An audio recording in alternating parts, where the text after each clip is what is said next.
Hello po, good morning to everyone. Nandito po tayo ngayon sa meat market. Ayan, bibili po tayo ng karne. Kuya, magbablog lang ako. Ayan po. Ayan po tayo, bibili po tayo ng karne para ayan po. Ayan, pang sahog po sa sasabaw ang pang-ihaw. Ayan.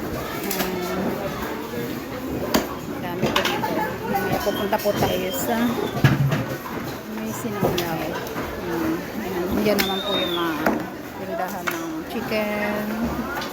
Yan po. Ayan po, puro meat po dito. Ayan. Ang ganito po yan. Meat po. Ayan. Ayan po si Kuya.